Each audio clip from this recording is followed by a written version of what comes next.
I want to be a good boy, এই কথাটা রসিকতার ছলে বলেছিলেন ডোনাল্ড ট্রাম্প, কিন্তু তা হতে আর পারছেন কই। বাস্তব রাজনীতিতে তিনি আবারও বেছে নিলেন কঠোর পথ। 10% বৈশ্বিক শুল্ক একটি সিদ্ধান্ত যা কেবল আমেরিকার সীমান্তেই আটকে নেই, এর ঢেউ ছড়িয়ে পড়ছে ইউরোপ, এশিয়া হয়ে বাংলাদেশের কারখানার ভেতর পর্যন্ত।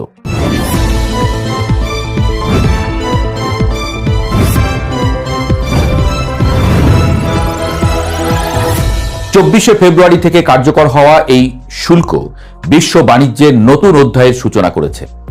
সুপ্রিম কোর্ট আগের শুল্ককে অবৈধ বলার পর অনেকে ভেবেছিলেন হয়তো ট্রাম্প পিছু হটবেন, কিন্তু তিনি 1974 সালের ট্রেড অ্যাক্টের 122 ধারা ব্যবহার করে আবারও দেখালেন তিনি লড়াই ছেড়ে যাওয়ার মানুষ নন। কিন্তু এই লড়াই কার সঙ্গে? চীন, ইউরোপ নাকি পুরো বিশ্ব? এই যেন ফ্রি ট্রেড থেকে ফেয়ার ট্রেড বিশ্ব বাণিজ্যের মোড় পরিবর্তন। দ্বিতীয় বিশ্বযুদ্ধের পর থেকে বিশ্ব অর্থনীতি দাঁড়িয়েছিল অবাধ বাণিজ্যের নীতির উপরে। বিশ্ব বাণিজ্য সংস্থার নেতৃত্বে দেশগুলো শুল্ক কমিয়েছে, বাজার খুলেছে, কিন্তু ট্রাম্পের 10% ঢালাও শুল্ক সেই ব্যবস্থার ভিত কাঁপিয়ে দিয়েছে। এটি কোনো নির্দিষ্ট দেশের বিরুদ্ধে নয়, এটি সবার জন্য। ভাবুন, একটি মোবাইল ফোন, এর চিপস তাইওয়ান থেকে, ডিসপ্লে দক্ষিণ কোরিয়া থেকে, অ্যাসেম্বলি চীনে, আর বিক্রি হয় আমেরিকায়। এখন প্রতিটি ধাপে যদি শুল্কের ছুরি বসে, দাম বাড়বে না? এই শুল্ক যেন বৈশ্বিক সাপ্লাই চেইনের প্রতিটি রক্তনালীতে চাপ সৃষ্টি করছে। ট্রাম্পের যুক্তি পরিষ্কার, আমেরিকার বাণিজ্য ঘাটতি কমাতে হবে। 2025 সালে যুক্তরাষ্ট্রের বাণিজ্য ঘাটতি পৌঁছেছে $1.2 ট্রিলিয়ন। তিনি মনে করেন আমদানি কমলে দেশীয় উৎপাদন বাড়বে, কিন্তু অর্থনীতির বাস্তবতা বড় কঠিন। যখন ইউরোপের গাড়ি, চীনের ইলেকট্রনিক্স, বাংলাদেশের পোশাক সবকিছুর উপরে 10% অতিরিক্ত শুল্ক বসে, তখন সেই খরচ কে দেয়? শেষ পর্যন্ত আমেরিকান ভোক্তাই। এই অতিরিক্ত শুল্ক আরোপের ফলে মুদ্রাস্ফীতি আবারও মাথাচাড়া দিতে পারে, সুদের হার বাড়তে পারে, বিনিয়োগ কমে যেতে পারে। বিশ্লেষকরা বলছেন এটি স্বল্পমেয়াদী রাজনৈতিক লাভ হলেও দীর্ঘমেয়াদী অর্থনৈতিক ঝুঁকি তৈরি করবে। এদিকে ইতিহাস বলছে শুল্ক কখনো একমুখী থাকে না। ইউরোপিয়ান ইউনিয়ন ইতোমধ্যে জানিয়েছে তারা গ্রীষ্মকালীন বাণিজ্য চুক্তির অনুমোদন স্থগিত রাখছে, অর্থাৎ পাল্টা ব্যবস্থা নেওয়ার ইঙ্গিত স্পষ্ট। আবার একে হুমকিও বলা যেতে পারে। এদিকে ভারত আলোচনায় বিরতি দিয়েছে। চীন, যার সঙ্গে আগেও ট্রাম্পের বাণিজ্য যুদ্ধ হয়েছিল, চুপচাপ বসে থাকবে? না, সে সম্ভাবনা কম। পাল্টা শুল্ক এলে বিশ্ব অর্থনীতি দুই ব্লকে ভাগ হয়ে যেতে পারে। একদিকে আমেরিকা ও তার মিত্ররা, অন্যদিকে বিকল্প জোট। এই বিভাজন শুধু অর্থনৈতিক নয়, ভূরাজনৈতিকও।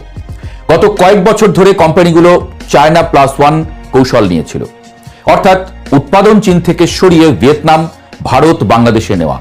কিন্তু এখন যদি সব দেশ থেকেই আমেরিকায় ঢুকতে 10% শুল্ক দিতে হয়, তবে সেই কৌশলের মানে কি? কারখানা কি আবার আমেরিকায় ফিরবে? সম্ভব, কিন্তু সেখানে শ্রমিকের মজুরি অনেক বেশি, ফলে উৎপাদন খরচও বাড়বে।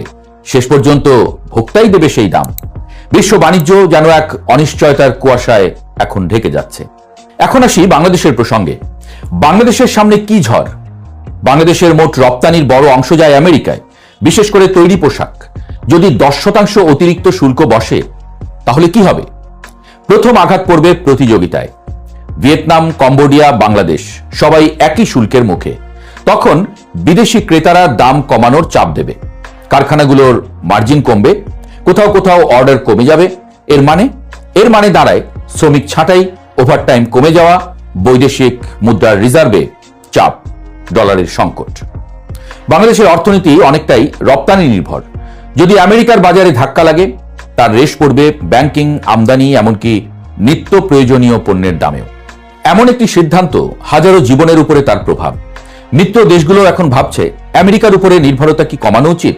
ডি-ডলারাইজেশন নিয়ে আলোচনা বাড়ছে, বিকল্প মুদ্রায় বাণিজ্যের চেষ্টা চলছে।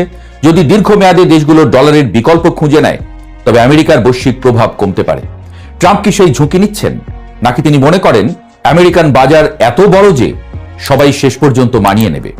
ট্রাম্পের সমর্থকরা বলছেন তিনি আমেরিকার কৃষক, শ্রমিক ও উৎপাদকদের রক্ষা করছেন।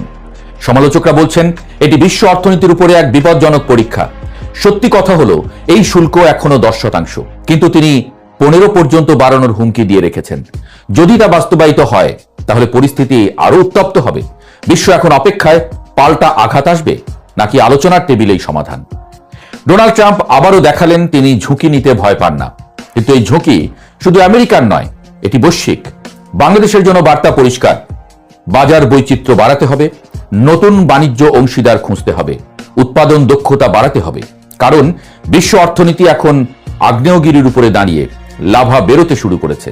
প্রশ্ন একটাই, এই আগুনে কে পুড়বে বেশি, আমেরিকা, ইউরোপ নাকি বাংলাদেশের মতো তৃতীয় বিশ্বের দেশগুলো? ট্রাম্প ভালো ছেলে হতে চেয়েছিলেন, কিন্তু তার 10% শুল্ক এখন বিশ্ব অর্থনীতির জন্য অগ্নি পরীক্ষা।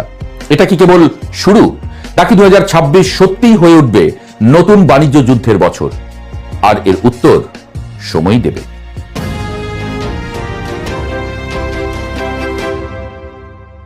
থেকে মনোজ দাস, দৈনিক কালের কণ্ঠ ই পেপারে আজ 23শে ফেব্রুয়ারি রাষ্ট্রপতি শাহাবুদ্দিন চুপ্পুর একটি সাক্ষাৎকার প্রকাশিত হয়েছে।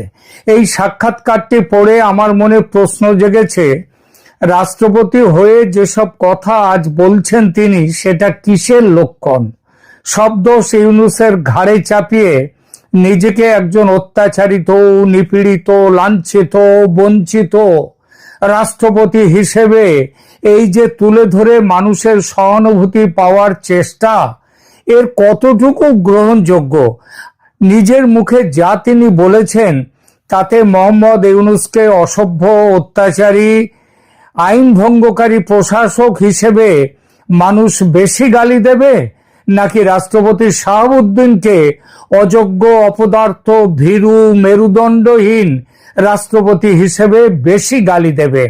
যিনি প্রাণ ভয়ে কাতর হয়ে মোহাম্মদ ইউনূসের অসভ্য সরকারকে যা খুশি তাই করার সুযোগ দিয়ে গিয়েছেন বিনা প্রতিবাদে, তিনি এখন কান্নাকাটি করে এই যে নিজের অপরাধ মুছে দেওয়ার চেষ্টা করছেন, এটা কতটা গ্রহণযোগ্য?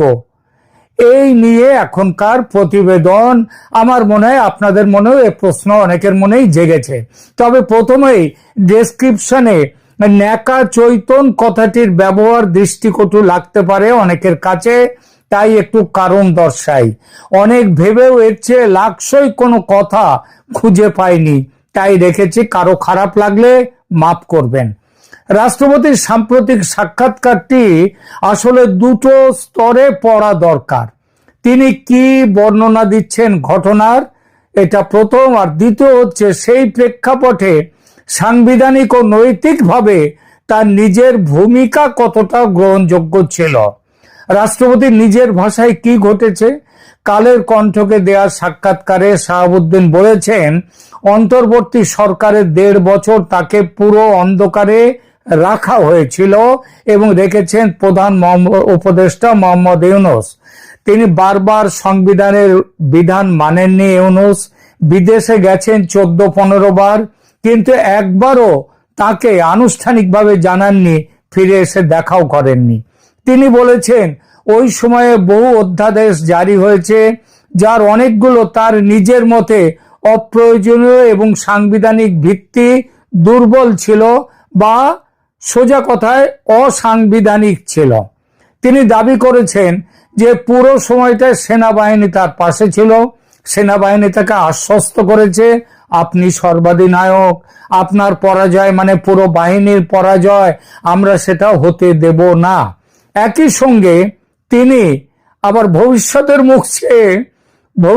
মুখ চেয়ে উল্লেখ করেছেন বিএনপির শীর্ষ নেতৃত্ব ও তারেক রহমান সংবিধানের ধারাবাহিকতা রক্ষায় তার পাশে ছিল। এমনকি তারেক রহমানের ব্যক্তিগত প্রশংসাও তিনি করেছেন তার এই সাক্ষাৎকারে। এর আগে 2025 সালের ডিসেম্বরে রয়টার্সকে দেওয়া সাক্ষাৎকারে, যা প্রথম আলো, গ্লোবাল টিভি ইত্যাদি মাধ্যমে এসেছে, সেখানে তিনি অভিযোগ করেছিলেন ইউনূসের নেতৃত্বাধীন অন্তর্বর্তী সরকার তার প্রেস বিভাগকে সরিয়ে দিয়েছে।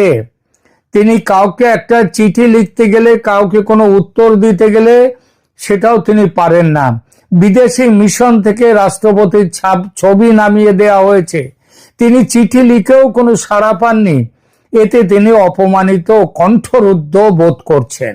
তবে নির্বাচন পর্যন্ত তিনি নাকি সাংবিধানিক দায়িত্বের খাতিরে তার পদে থেকে গিয়েছেন। সব মিলিয়ে রাষ্ট্রপতি নিজের আঁকা ছবিটা এরকম দাঁড়ায়। তিনি এক সপ্তাহ আগে পর্যন্ত একরকম প্যালেস প্রিজনার বা প্রাসাদ বন্দী, মুখ বুজে নিঃশব্দে অপমান সহ্য করা এক করুণ চরিত্র। বাংলাদেশের সংবিধান অনুচ্ছেদ 48 স্পষ্টভাবে বলে, রাষ্ট্রপতি রাষ্ট্রের প্রধান হলেও তিনি প্রায় সব কাজেই প্রধানমন্ত্রীর উপদেশ অনুযায়ী কাজ করেন। কেবল প্রধানমন্ত্রী ও প্রধান বিচারপতি নিয়োগের ক্ষেত্রে তিনি স্বাধীনভাবে কাজ করতে পারেন। প্রেসিডেন্টের নিজস্ব সরাসরি নির্বাহী ক্ষমতা সীমিত। তিনি মূলত আনুষ্ঠানিক প্রধান। কিছু নিয়োগ ক্ষমতা, সাংবিধানিক ধারাবাহিকতা রক্ষা আর প্রেরোগেটিভ অফ মার্সি, কারো মৃত্যুদণ্ড হলে বড় কোনো দণ্ডদান হলে ক্ষমা প্রদানের অধিকার তার আছে।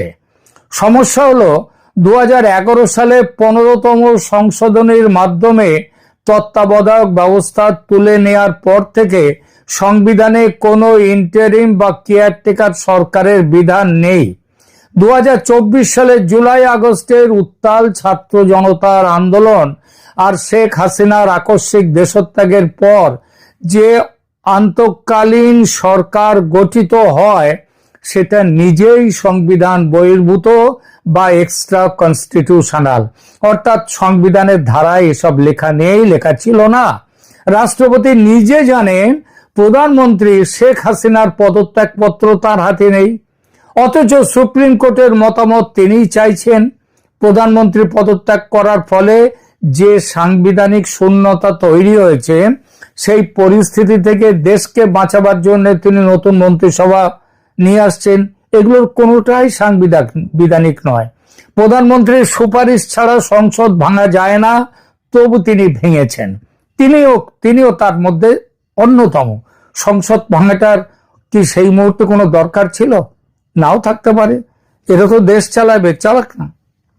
পরে supreme court doctrine of necessity তত্ত্বে সেটাকে বৈধতা দেয়, যেন সাংবিধানিক শূন্যতা সাময়িকভাবে পূরণ করা যায়। এই পরিস্থিতিতে মানতেই হয় প্রেসিডেন্টের ভূমিকা এক ধরনের ধূসর এলাকায় পড়ে যায়, একটা গ্রে এরিয়া। সংবিধান তাকে খুব বেশি হাতিয়ার দেয় না। আবার তিনি কিন্তু বাস্তবে ইউনূসকে শপথ পড়িয়েছেন, সংসদ ভেঙেছেন এবং পুরো অবৈধ ব্যবস্থাটিকে এক ধরনের রাষ্ট্রীয় বৈধতার ছাপ দিয়েছেন। এটা তিনিই দিয়েছেন। সুতরাং আমি কিছুই করতে পারতাম না এমন সরলীকরণ পুরো সত্যি নয়। আবার চাইলে একাই সব থামিয়ে দিতে পারতেন তিনি, এটাও সাংবিধানিক বাস্তবতার সঙ্গে খাপ খায় না। তার হাতে কি কি বাস্তব হাতিয়ার ছিল? অন্তর্বর্তী সরকার গঠনের পর, সংসদ ভেঙে দেওয়ার পর বাস্তবে শাহাবুদ্দিনের হাতে অন্তত 3 ধরনের ক্ষমতা বা হাতিয়ার ছিল, যেগুলো তিনি ব্যবহারই করেননি বা করতে চাননি। এই ক্ষমতাগুলো কি কি? একটা হচ্ছে নৈতিক ও প্রতীকী ক্ষমতা, যেটা তিনি ব্যবহার করতে পারতেন। রাষ্ট্রপতি হিসেবে তার সবচেয়ে বড় শক্তি ছিল জনতার সামনে একটা নৈতিক অবস্থান নেয়া।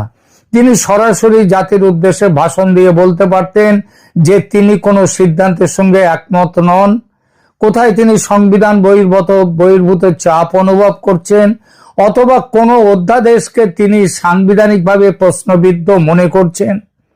5 তারিখে শেখ হাসিনা চলে এলেন, সেনাবাহিনী তার সাথে রয়েছে তিনি নিজেই বলছেন, অথচ 8 তারিখে নতুন সরকার এলো। এই 3 দিনে তিনি কোনো কথা বললেন না দেশের মানুষের উদ্দেশ্যে। বাস্তবে এর পরে তিনি 1.5 বছরও কিছুই করেননি, সম্পূর্ণ নীরব ছিলেন।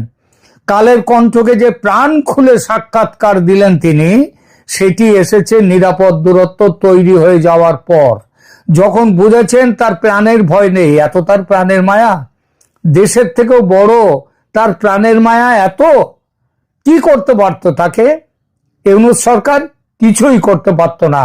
তিনি যখন বুঝেছেন নিরাপদ হয়েছেন, তখন তিনি নিজেই এখন বলছেন যে বহু অধ্যাদেশ অপ্রয়োজনীয় অসাংবিধানিক ছিল, অথচ সেগুলোর অনেকগুলোকে অনুমোদন তিনিই দিয়েছেন।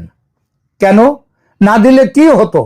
সংসদ না থাকলে আইন প্রণয়নের মাধ্যমে অনেক বেশি সতর্ক থাকার দায়িত্ব তারই ছিল, অথচ তিনি সেগুলোর অনেকগুলোকেই ওই বহু অধ্যাদেশ, যাদেরকে এখন অসাংবিধানিক বলছেন, সেই অধ্যাদেশগুলোকে তিনি কিন্তু সেগুলোকে স্বাক্ষর করেছেন, অধ্যাদেশ জারি করেছেন তিনি এটা না করে তিনি তো অন্তত সুপ্রিম কোর্টের পরামর্শমূলক মতামত চাইতে পারতেন, কালক্ষেপ করতে পারতেন, সাংবিধানিক সংকটের কথা স্পষ্ট ভাষায় আদালতের সামনে তুলতে পারতেন।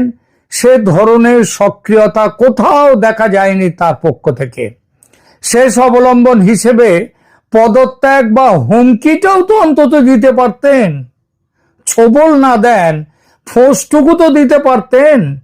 রয়টার্সকে দেওয়া সাক্ষাৎকারে তিনি নিজেই বলেন তার ছবি সরানো হয়েছে, প্রেস বিভাগ কেড়ে নেওয়া হয়েছে, ইউনূসকে চিঠি লিখেও সাড়া পাননি তিনি খুব অপমানিত বোধ করেছেন। তবু নির্বাচন পর্যন্ত থেকে যাওয়াকেই নিজের কর্তব্য বলে মনে করেছেন। একজন রাষ্ট্রপতি যখন নিজেই ঘোষণা করেন যে তিনি কার্যত নিষ্ক্রিয়, অপমানিত, তখন তার পদত্যাগ বা প্রকাশ্য পদত্যাগ হুমকি, এই হুমকি হতে পারত সবচেয়ে বড় রাজনৈতিক বার্তা, যা দেশি বিদেশি এমনকি সেনাবাহিনী ও রাজনৈতিক দলগুলোর ওপর প্রবল চাপ সৃষ্টি করত। তিনি তা না করে চুপ করে থেকেছেন, চুপ করেছিলেন, নিরাপদ খেলাটাই বেছে নিয়েছেন। ভেতরে ভেতরে তথাকথিত ক্ষোভ জমিয়ে রেখেছেন, কিন্তু বাস্তবে পদ আঁকড়ে থেকেছেন। শেষে নিরাপদ সময় আসার পর সাক্ষাৎকারে সব ক্ষোভ উগরে দিচ্ছেন। অথচ এই তিনিই আবার সাক্ষাৎকারে বলছেন কি না, সেনাবাহিনীর 3 বাহিনীর প্রধান তার পাশে ছিলেন, তাকে সরাতে তারা বাধা দিয়েছেন, তাকে নিয়মিত মনোবল জুগিয়েছেন। তারপরেও ইউনূসকে এত ভয়? কারো যদি সত্যিই মনে হয় তার পেছনে সেনাবাহিনী আছে, বিএনপির মতো বড় দলের সমর্থন আছে, তাহলে তার পুরোটা অসহায় হয়ে থাকার ব্যাখ্যাটা কি খুব জোরালো হয়? মানুষ কি সেটা বিশ্বাস করবে? এটা তিনি যা বলেছেন আর তিনি এতদিন ধরে যা করে এসছেন, এই যে ব্যাপারটা, এটা কি দুর্বল হয়ে যায় না? অর্থাৎ তিনি একদিকে সুপ্রিম কমান্ডার, সেনাবাহিনী ও প্রধান বিরোধী দলের সমর্থন আছে বলছেন, অন্যদিকে সাধারণ নাগরিকের অধিকার লঙ্ঘন, দমন পীড়ন, অনিয়মিত অধ্যাদেশ এবং অন্তর্বর্তী সরকারের বাড়াবাড়ির বিরুদ্ধে কোনো অদৃশ্য বা দৃশ্যমান প্রতিরোধ করতে পারছেন না, করেননি, কোনো অবস্থান তিনি নেননি। নৈতিক ও রাজনৈতিক এই দ্বৈত চরিত্র থেকেই তার দুর্বল মেরুদণ্ডের প্রশ্নটা বা মেরুদণ্ড না থাকার ব্যাপারটাই জোরালো হয়। রাষ্ট্রপতির কোনো মেরুদণ্ড বলে কোনো বস্তু ছিল না। শাহাবুদ্দিনের ভূমিকা তাহলে কি? ভীরুতা, সুযোগ সন্ধান, নাকি শুধু কাঠামোগত সীমাবদ্ধতা? তথ্যগুলি একসঙ্গে রেখে দেখলে কিছু বিষয় পরিষ্কার হয়। সেটা হচ্ছে কাঠামোগত সীমাবদ্ধতা। এটা আগেই বলেছি, 2011 উত্তর সংবিধান প্রেসিডেন্টকে পুরোপুরি প্রতীকী করে ফেলেছে। সংসদ না থাকলে, প্রধানমন্ত্রী না থাকলে আইনি ধূসরতায় প্রেসিডেন্টের প্রতিটি সক্রিয় পদক্ষেপ নিয়েই ঝুঁকি ছিল, এটা মানতে হয়। বিশেষ করে সেনাবাহিনী, ছাত্রনেতা, বিদেশি শক্তি সব মিলিয়ে এক বহুমাত্রিক শক্তির খেলা খেলেছিল তখন। তাই তাকে সব ক্ষমতাধর রাজার মতো কল্পনা করা অতি সরলীকরণ। প্রতিদিনের দমন, পীড়ন, মানবাধিকার লঙ্ঘন, অতিরিক্ত বল প্রয়োগের প্রত্যক্ষ দায় পড়ে রাষ্ট্রপতির নয়, প্রধানত চালকের, সরকার যে সেই সরকারের ওপর।